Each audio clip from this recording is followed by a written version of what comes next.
देखो ये अपना चतुर्थ श्रेणी के लिए प्रैक्टिस सेट क्वेश्चन लेके आया हूँ, ठीक है। इसमें पीवाई क्यू क्वेश्चन है, सभी पीवाई क्यू क्वेश्चन है। और सोर्स आपको पता है एनसीईआरटी और बोर्ड से, जो राज्य पाठ्य पुस्तक मंडल की जो पुस्तक होती है वहाँ से उठा के लाता हूँ कि राजस्थान कर्मचारी चयन बोर्ड कहाँ से वो एज इट इज़ लाइन उठाता है पर्सन के लिए, ठीक है। और ये चतुर्थ श्रेणी के लिए बहुत ही उपयोगी होगी। सारे पीवाई क्यू क्वेश्चन है, ठीक है। अब देखो हिंदी और इंग्लिश में मेरे क्वेश्चन नहीं है, क्योंकि देखो ई ऑप्शन दिख रहा होगा, अगर मैं क्वेश्चन दूंगा तो ये ऑप्शन देता है नहीं। तो ये सारे पीवाई के क्वेश्चन है, ठीक है। तो एक एक की बात कर लेते हैं। चलिए बात कर लेते हैं। देखो पहला क्वेश्चन क्या है कि स्ट्रेप्टोमाइसिन, टेट्रासाइक्लिन और एरिथ्रोमाइसिन ये निम्नलिखित में से किसके उदाहरण हैं। एंटीबायोटिक के नहीं है, एंटीबॉडी के नहीं है, एंटीबायोटिक के हैं, प्रतिजैविक बोलते हैं इसके हैं, प्रेरक के नहीं है, बैक्टीरिया जीवाणु के नहीं है। तो स्ट्रेप्टोमाइसिन, टेट्रासाइक्लिन और एरिथ्रोमाइसिन ये प्रतिजैविक होते हैं। दिखा देता हूँ सोर्स इसका, ये रहा इसका सोर्स, ठीक है। चलो देख लेते हैं। देखो ये रहा, इसमें लिख भी रखा कि स्ट्रेप्टोमाइसिन, टेट्रासाइक्लिन और एरिथ्रोमाइसिन सामान्य रूप से उपयोग की जाने वाली प्रतिजैविक हैं। ये मेरी लाइन नहीं है, एज इट इज उठाया है राज्य पाठ्य पुस्तक मंडल की जो सेवन्थ क्लास की साइंस बुक से है, ठीक है। तो सेवन्थ क्लास की साइंस बुक से उठाया कि स्ट्रेप्टोमाइसिन, टेट्रासाइक्लिन, एरिथ्रोमाइसिन ये प्रतिजैविक हैं। और यहाँ से एक क्वेश्चन और उठाता मैं आपको बता देता हूँ। इसमें देखो कौन सा क्वेश्चन था, मुझे एक बार देख लेना दो अच्छे से। इसमें क्वेश्चन आया था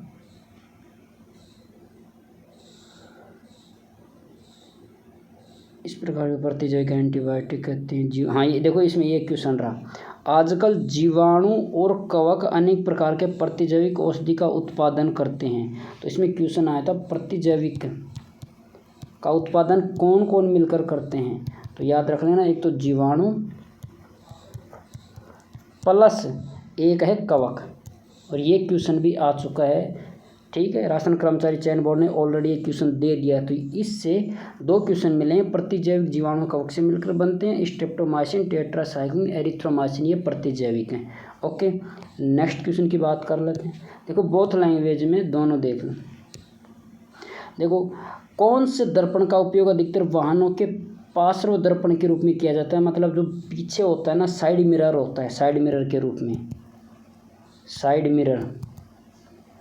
मिरर के रूप में कौन सा दर्पण यूज किया जाता है। तो साइड मिरर के रूप में उत्तल दर्पण का उपयोग किया जाता है। कभी देखना एम्बुलेंस को सीधा उल्टा लिखा रहता है कभी भी एम्बुलेंस के ऊपर, तो उस पार्श्व दर्पण जो उत्तल दर्पण से देखने पर क्या होता है, वो सीधा दिखाई देता है हमें। तो वो दर्पण कौन होता है, उत्तल। देख लो ये रहा पार्श्व दर्पण, ये भी वो 8th क्लास के शायद 8th क्लास की साइंस देखो लिख रहा है उत्तल दर्पण पार्श्व दर्पण के रूप में उपयोग किया जाता है। लेकिन अगर बोले अग्र दर्पण के रूप में, अग्र दर्पण के रूप में, तो अग्र दर्पण के रूप में किया जाता है अवतल दर्पण का, अवतल, ठीक है। तो अगर पार्श्व दर्पण के रूप में तो उत्तल दर्पण का, जबकि अग्र दृश्य के लिए अग्र दर्पण के रूप में अवतल दर्पण का उपयोग किया जाता है। यहाँ से और क्वेश्चन पूछते हैं अवतल दर्पण से संबंधित, बता देता हूँ। अवतल दर्पण में एक तो दांतों को बड़ा देखने के लिए, ठीक है, दांतों का आवर्धन बड़ा करने के लिए, आवर्धित करने के लिए चिकित्सकीय में डॉक्टर जो उपयोग लेता है ना, वो अवतल दर्पण का ही उपयोग लेता है। सौर भट्टियों में भी किसका उपयोग किया जाता है, अवतल दर्पण का ही प्रयोग किया जाता है, ठीक है। तो ये याद रख लेना, कुकर में भी जैसा अवतल दर्पण का प्रयोग किया जाता है। ओके, नेक्स्ट क्वेश्चन है अपने पास रोग से संबंधित, देख लो बहुत लैंग्वेज में, हिंदी वाले हिंदी, इंग्लिश वाले इंग्लिश में, ठीक है। तो हिंदी में बात करें, संक्रामक रोग के उदाहरण में सम्मिलित हैं। संक्रामक रोग वे होते हैं जो रोग वायु या पानी या एक दूसरे के संपर्क में आने से फैलते हैं। तो आपको बताया था कैंसर और गठिया दो ऐसी हैं जो संक्रामक नहीं हैं। संक्रामक कैंसर और गठिया होते हैं जो जोड़ों का दर्द के लिए,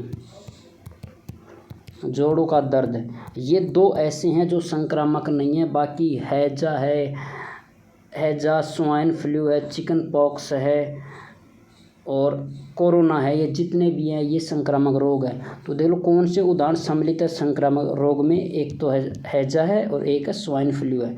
बी और डी ऑप्शन किस में है देख लो, केवल और बी और डी ऑप्शन सी में है। याद रख लेना कैंसर असंक्रामक रोग है और गठिया भी असंक्रामक रोग है। ठीक है, ये याद रख लेना, काफ़ी बार क्वेश्चन पूछ चुका है ऑलरेडी, फिर पहुँचेगा ये। ठीक है, देख लो अब यहाँ से कुछ क्वेश्चन उठते हैं एज इट इज। कैसे पूछता है, 6 रोग है तो याद रख लेना जीवाणु, 6 रोग हैजा टाइफाइड ये तीनों ही जीवाणु हैं। और चिकन पॉक्स, पोलियो और खसरा ये वायरस हैं। कोरोना भी क्या है, वायरस, ये याद रख लेना। कोरोना क्या है, कोरोना या कोरोना क्या है, वायरस है। ठीक है, तो 6 रोग हैजा टाइफाइड ये 3 जीवाणु है, याद रख लेना। खसरा, चिकन पॉक्स और पोलियो। चिकन पॉक्स होते हैं, छोटी माता होते हैं, दाने दाने निकल जाते हैं। ठीक है, वो वायरस होती हैं। ठीक है, लेकिन एक होता है मलेरिया, ये काफ़ी बार पूछता है, प्रोटोजोआ है, ये काफ़ी बार पूछता है मलेरिया, ये काफ़ी इम्पोर्टेंट है। मलेरिया प्रोटोजोआ है, जबकि हेपेटाइटिस क्या है, वायरस है। ठीक है, तो ये याद रख लेना, ये इसमें क्वेश्चन पूछता है। मलेरिया प्रोटोजोआ है, 6 रोग हैजा टाइफाइड ये जीवाणु है, बाकी सभी वायरस हैं। ठीक है, इसमें देख लेना इस सीरीज में। और अभी मैंने बताया था जस्ट क्या क्या, एक तो कैंसर और एक है गठिया, और ये क्या है, ये असंक्रामक है, असंक्रामक है। ठीक है, तो ये याद रख लेना। नेक्स्ट क्वेश्चन की बात कर लेते हैं।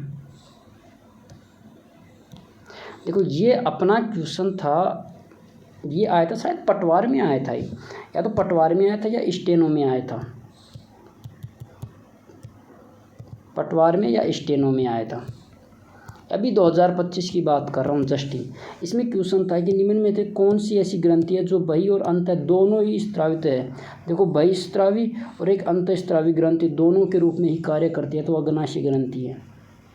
याद रख लेना, अग्नाशय ग्रंथि अंतस्त्रावी और बहिस्त्रावी होती है। दिखा देता हूँ मैं, देखो ये रहा।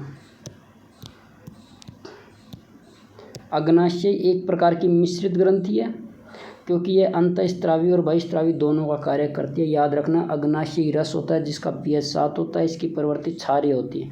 बताया था जिसकी 7 से अधिक होती है वो क्षारीय होती है, और जिसके 7 से कम होता है वो अम्लीय प्रवृत्ति का होता है।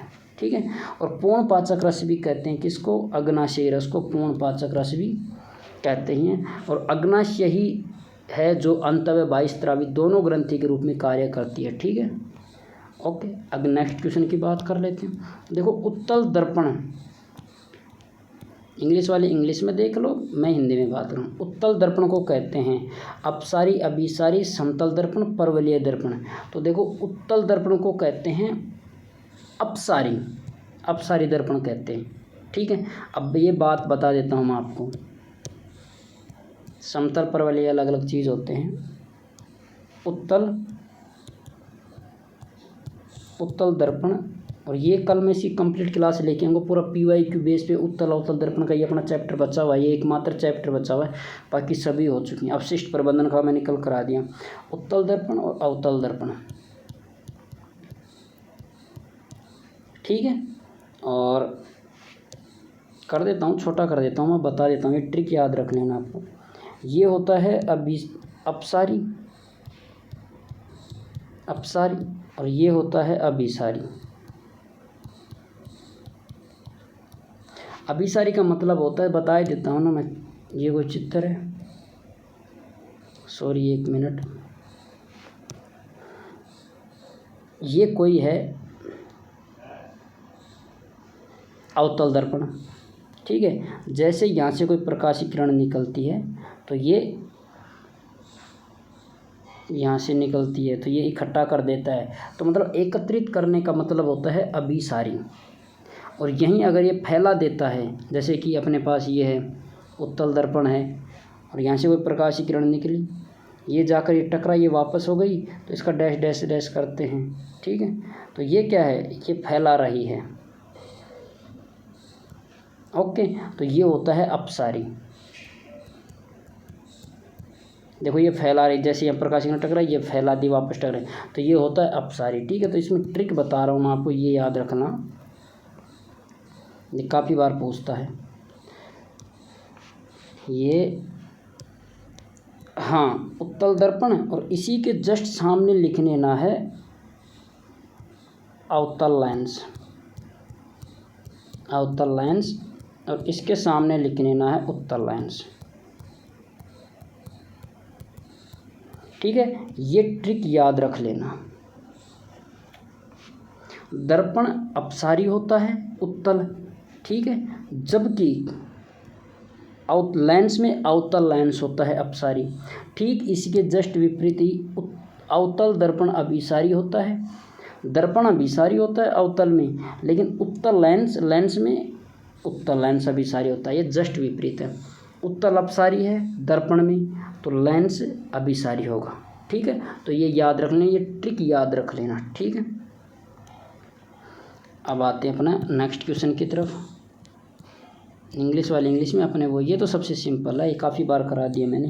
देखो, लोहे पर जिंक की परत चढ़ाना सबसे ज़्यादा बार पूछा जाने वाला क्वेश्चन है। लोहे की परत पर जिंक की परत चढ़ाना यसद लेपन कहलाता है। यसद लेपन, यसद लेपन, जिंक या जस्ते की परत चढ़ाना। तो देखो पहले में 4 है, ठीक है। गर्म करने पर ठोस का द्रव में बदलना, बर्फ का द्रव में बदलना, पिघलना, गलना, सिंपल है। तो गलना मतलब गलनांक कहलाता है, गलनांक मतलब पहला है इसमें। ठीक है, ठंडा करने पर गैस का द्रव में बदलना, ठंडा किया गैस का द्रव में बदलना, संघनन करना, गैस फैली हुई है उसको संघनित करने, इकट्ठा कर लिया तो संघनन होता है। ठीक है, और गर्म करने पर द्रव का गैस में बदलना, तो वाष्पीकरण, द्रव का गैस में बदलना, वाष्प में बदलना वाष्पीकरण कहलाता है। ठीक है, तो ये क्या होगा, ये वाष्पीकरण कहलाएगा। मिला लेते हैं इसको। देखो पहले में क्या हमने 4 किया है, तो पहले में इसमें 4 नहीं है, इसमें 4 नहीं है, 2 ऑप्शन कट गए। दूसरा है बी में हमने किया है गलन, फर्स्ट है, तो बी में फर्स्ट है, दोनों में ही है। ठीक है, सी और डी दोनों में। सी में ठंडा करने पर गैस का द्रव में बदलना, संघनन कहलाए, सी में थर्ड है, तो सी में थर्ड, इसमें नहीं है, केवल डी ऑप्शन सही है अपना। ठीक है, तो याद रख लेना, ये काफ़ी बार पूछ चुका है, ये लगभग 4 बार पूछ चुका है। Fe पर जिंक की परत चढ़ाना, जिंक जस्ता, इसे जस्ता भी बोलते हैं, ये होता है यसद लेपन। ठीक है, इसे यसद लेपन बोलते हैं, काफ़ी बार पूछ चुका है क्वेश्चन। नेक्स्ट क्वेश्चन की बात कर लेते हैं हम।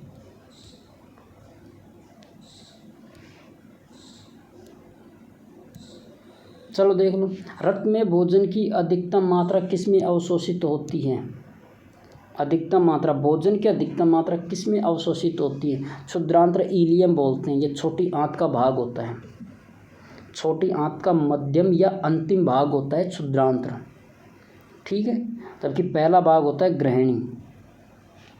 ओके, देखते हैं। देखो ये रहा क्षुद्रांत्र, मानव में इसकी औसत लंबाई 7 मीटर होती है। यहाँ भोजन का सर्वाधिक पाचन और अवशोषण होता है, देखो एज इट इज लाइन है। जबकि ग्रहणी छोटी आंत का पहला भाग होता है, सबसे छोटा भाग होता है।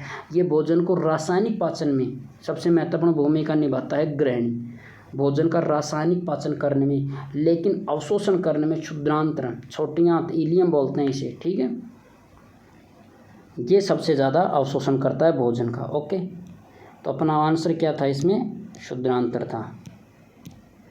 नेक्स्ट क्वेश्चन, ये तो पटवार का था क्वेश्चन, ये तो सभी को पता होगा, पटवार में आया था। ठीक है, ये रहा पटवार में। पटवार में क्वेश्चन आया था कि वसा में घुलनशील कौन कौन से विटामिन होते हैं, और आपको बताया था मैंने, जल में तो होता है विटामिन बी और सी, जल का तो, और बाकी ए डी ई के ये वसा में घुलनशील होते हैं। तो ए डी ई के, सी ऑप्शन इसका सही है, ए डी ई के वसा में घुलनशील होते हैं। ये पटवार का था, ये पटवार का सेकंड शिफ्ट था ये। ठीक है, तो जल में इस बार वसा में घुलनशील पूछ लिया, अगली बार जल में घुलनशील पूछ सकता है किसी भी एग्जाम में। तो विटामिन बी और सी केवल जल में घुलनशील होते हैं, बाकी ई डी ई के क्या होते हैं? विटामिन वसा में घुलनशील होते हैं, तो ये याद रख लेना, मैं लिख के भी लाया हूँ। वसा में घुलनशील EDE, जबकि जल में घुलनशील विटामिन होते हैं B और C। ओके, नेक्स्ट क्वेश्चन की बात कर लेते हैं, भौतिक और रासायनिक परिवर्तन से संबंधित। देखो ये PYQ है, ठीक है, इंग्लिश वाले देख लिए। अब हिंदी में बात कर लेते हैं, भौतिक और रासायनिक परिवर्तन से संबंधित है। भौतिक परिवर्तन होता है कि किसी भी वस्तु का परिवर्तन होना और वापस अपनी प्रारंभिक अवस्था में आ जाना भौतिक परिवर्तन कहलाता है, ठीक है। जैसे कि भौतिक परिवर्तन में हम क्या बताएं आपको, रबड़ का खींचना भौतिक परिवर्तन है, छोड़ने पर वापस पुनः अवस्था में आ जाता है, ठीक है, ये भौतिक परिवर्तन होता है। मोम का पिघलना, ये भौतिक परिवर्तन है। मोम का पिघलना, मोम का जलना रासायनिक परिवर्तन भी होता है, भौतिक दोनों ही होता है, लेकिन अब पिघलना बोल लेना तो भौतिक परिवर्तन होता है, ठीक है। हाँ, अब देखो भौतिक परिवर्तन बता दिया मैंने, अभी बताऊँगा, समझाऊँगा मैं। देखो चलो एक बार देख ही लेते हैं ना, भौतिक परिवर्तन ये रहा। पदार्थ की भौतिक अवस्था में परिवर्तित होना, आकार, आमाप, रंग, अवस्था जैसे गुण भौतिक गुण कहलाते हैं। वह परिवर्तन जिसमें किसी पदार्थ के भौतिक गुणों में परिवर्तन होता है भौतिक परिवर्तन कहलाता है।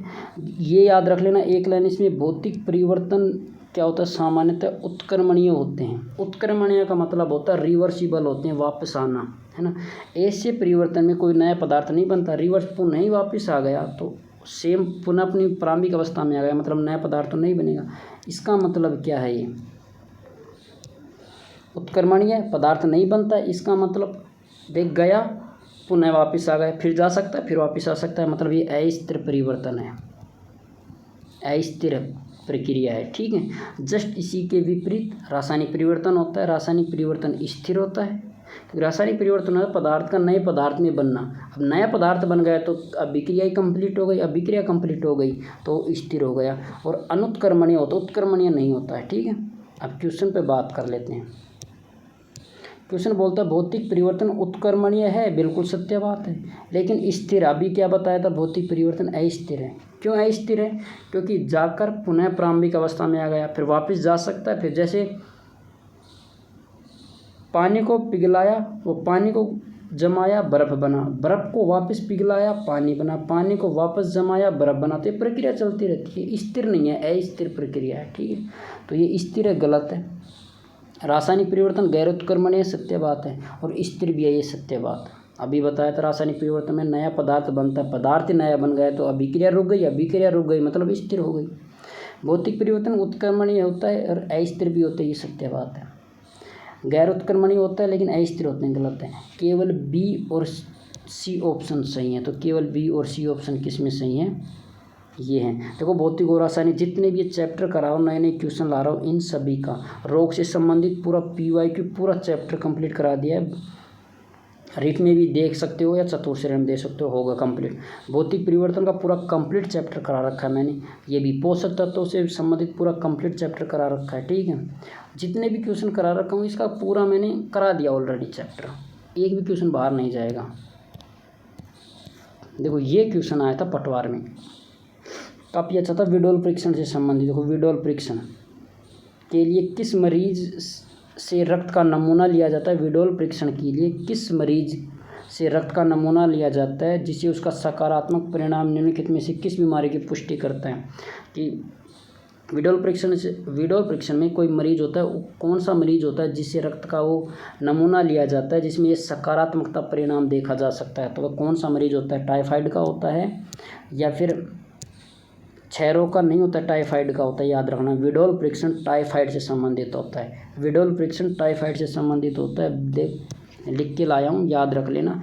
विडोल परीक्षण में रक्त परीक्षण होता है, टाइफाइड बुखार की बीमारी की पुष्टि करता है ये विडोल परीक्षण, ठीक है। और ये किसका क्वेश्चन था, ये पटवार का था। पटवार 2025 का भी आया था ना, ये सेकेंड शिफ्ट का है, ठीक है। तो याद रख लेना, विडोल परीक्षण टाइफाइड से संबंधित है। नेक्स्ट क्वेश्चन की बात कर लेते हैं। वही भौतिक और रासायनिक परिवर्तन से संबंधित आ गया। देखो भौतिक परिवर्तन बता दिया, रासायनिक परिवर्तन में मैंने क्या क्या बताया था।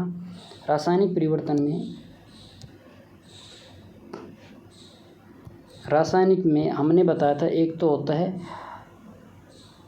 वो उत्क्रमणीय नहीं होता। उत्क्रमणीय नहीं होने का मतलब क्या होता है, ये गैर उत्क्रमणीय है। एक तो होता है गैर उत्क्रमणीय, उत्क्रमणीय, ठीक है। एक बताया था हमने, जब अभिक्रिया रुक जाती है तो स्थिर हो जाती है, और इसमें क्या बनता है, नया पदार्थ बनता है, नया पदार्थ बनता है, ठीक है, ओके। ये रासायनिक भौतिक परिवर्तन जस्ट इसका अपोजिट होता है। रासायनिक परिवर्तन में एक इम्पोर्टेंट बात याद रखने ना, अगर अभिक्रिया हो रही है, कुछ भी पदार्थ से संबंधित कुछ भी हो रहा है जिसमें रंग, गंध,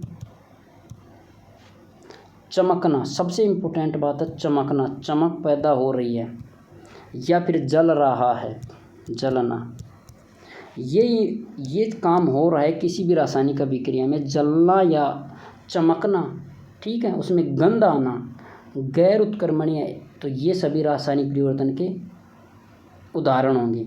लोहे में जंग लगना, लोहे में जंग लग जाती है तो संक्षारण हो जाता है, तो लोहा पुनः उस अवस्था में नहीं आता है, तो ये रासायनिक परिवर्तन है, ठीक है। तो ये क्या है, रासायनिक परिवर्तन है। क्रिस्टलीकरण एकमात्र, ये काफ़ी बार इम्पोर्टेंट है, ये भौतिक परिवर्तन का उदाहरण है। भौतिक क्रिस्टलीकरण, भौतिक परिवर्तन। देखो पटाखे का जलना भी क्या बताया था, जलना जिसमें आएगा वो रासायनिक परिवर्तन होगा, तो ये रासायनिक है। भोजन का पाचन, एक रोटी है उसको खाया, पेट में गया, वापस रोटी नहीं बना सकते, तो वो नए पदार्थ बन गया है, ठीक है, तो वो रासायनिक परिवर्तन है। तो अपना उत्तर क्या है, क्रिस्टलीकरण। पूछा कि कौन सा भौतिक परिवर्तन है, तो क्रिस्टलीकरण भौतिक परिवर्तन है। रासायनिक परिवर्तन अच्छे से समझा दिया मैंने। देखो ये रासायनिक परिवर्तन से संबंधित भी देख लो, और इसमें एग्जाम्पल देखो। रासायनिक परिवर्तन में एक से अधिक नए पदार्थ बनते हैं, बताया था भी कि पदार्थ का क्या होता है, नया पदार्थ बनता है, देखो ये बताया था, नए पदार्थ बनते हैं। और इसमें इम्पोर्टेंट एग्जाम्पल है भोजन का पाचन। देखो ये लाइन आया था, भोजन का पाचन, डी ऑप्शन है अपना, है ना इसमें। तो भोजन का पाचन, फलों का पकना, अंगूरों का किण्वन आदि, फल पक जाते हैं, वापस कच्चे नहीं हो सकते, जो चीज़ वापस नहीं हो सकती वो रासायनिक परिवर्तन है, ठीक है। ये रासायनिक परिवर्तन के उदाहरण हैं। इसी के साथ ही जिसमें जलना होता है, देखो जिसमें जलने के साथ साथ ऊष्मा का उत्पादन होता है, वो भी रासायनिक परिवर्तन के उदाहरण है। जैसे पटाखों का विस्फोट होना, पटाखों में ऊष्मा प्रकाश सभी निकलता है, ठीक है, तो पटाखों का जलना भी क्या है, एक रासायनिक परिवर्तन है, ओके। नेक्स्ट क्वेश्चन की बात कर लेते हैं अपना। ये बीमारी से संबंधित है, और ये तो मैंने 2-3 बार बता दिया आपको कि एक लड़का है, जब वह कक्षा के आखिरी पंक्ति में पीछे पीछे बैठा है तो पढ़ने में उसे कठिनाइयाँ होती हैं। बोर्ड पर जो चीज़ रखी हुई है उसको पढ़ने में कठिनाई होती है। जब एक लड़के को जब वह कक्षा के आखिरी पंक्ति में बैठता है तो पढ़ने में कठिनाइयाँ होती हैं। वह किस दृष्टि दोष से पीड़ित है और उसे दोष के उपाय के लिए कौन से लेंस का उपयोग करना चाहिए। अब देखो इसे पढ़ने में कठिनाइयाँ होती है, इसका मतलब देखो हिंदी में इंग्लिश में लिख रखा है ब्लैक बोर्ड को, तो ब्लैक बोर्ड को पीछे बैठा है, पीछे वाले को जो आगे की तो साफ नहीं दिखाई देता, इसका मतलब क्या है, उसे निकट दृष्टि दोष है, निकट दृष्टि दोष है, ठीक है, निकट दृष्टि दोष है। याद रख लेना, शब्दों में उल्ट फेर होता है। निकट दृष्टि दोष, लोगों को लगता है कि निकट की चीज़ नहीं दिख रही, नहीं, निकट की तो साफ दिखाई देती है निकट दृष्टि दोष में, उल्टा होता है, बल्कि दूर का नहीं दिखाई देता। तो निकट दृष्टि दोष में दूर का नहीं दिखाई देता, निकट का साफ दिखाई देता है, ठीक है।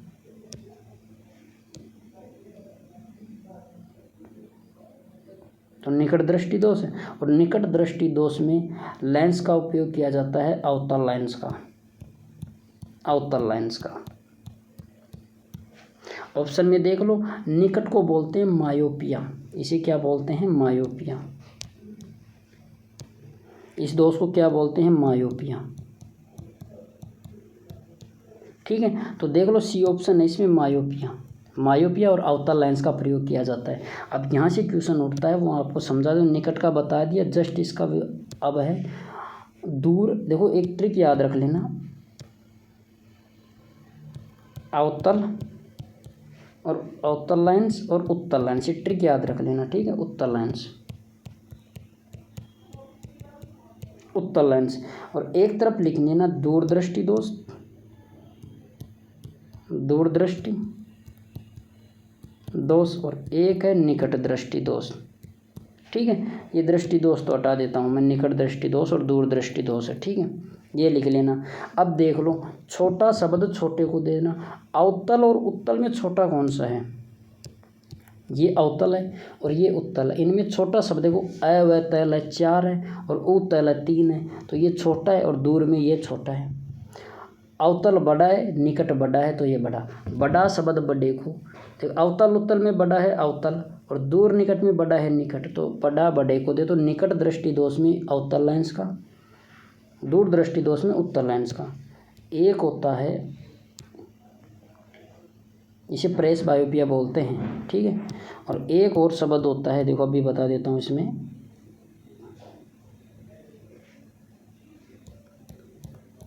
जरा दृष्टि दोष। जरा दृष्टि दोष, और जरा दृष्टि दोष में ना तो निकट की ना पास ही दिखाई देती है, इसलिए इसे द्विफोकल लेंस का प्रयोग, द्विफोकल लेंस का प्रयोग किया जाता है। द्विफोकल लेंस का उपयोग किया जाता है। और एक होता है अबिंदुकता दोष, एक होता है अबिंदुकता दोष, ठीक है। अबिंदुकता, अबिंदुकता दोष, और इस दोष में बेलनाकार लेंस का उपयोग किया जाता है, बेलनाकार लेंस का उपयोग किया जाता है। तो ये 4 थे, आज मैंने बता दिया, ठीक है। अवतल उत्तल देखो, जो अवतल उत्तल में एक बार ये याद रख लेना, अवतल बड़ा है तो निकट दृष्टि दोष में, और दूर और निकट में निकट बड़ा है, तो अवतल लेंस निकट दृष्टि दोष, उत्तल लेंस दूर दृष्टि दोष। जरा दृष्टि दोष में द्विफोकल, अबिंदुकता में बेलनाकार लेंस का प्रयोग किया जाता है। ये याद रख लेना, बार बार क्वेश्चन पूछता है, पूछेगा, दोबारा पूछेगा, हर क्वेश्चन हर परीक्षा में पूछेगा, ठीक है, तो याद रख लेना। नेक्स्ट है, ये अपना है, ये कल चैप्टर कराया था ना, कल चैप्टर कराया था वो अपशिष्ट प्रबंधन से संबंधित। तो भारत के बड़े नगरों में प्रति व्यक्ति औसत कूड़ा निकलता है, बड़े नगरों की बात करता है, तो याद रख लेना 0.4 से 0.6 kg, या बोलते हैं इसे 400 से 600 ग्राम, ठीक है। वो केजी को ग्राम में बदला है मैंने, 400 से 600 ग्राम प्रति व्यक्ति बड़े शहरों में। जबकि छोटे शहरों में है ना, ये होता है छोटे शहरों में,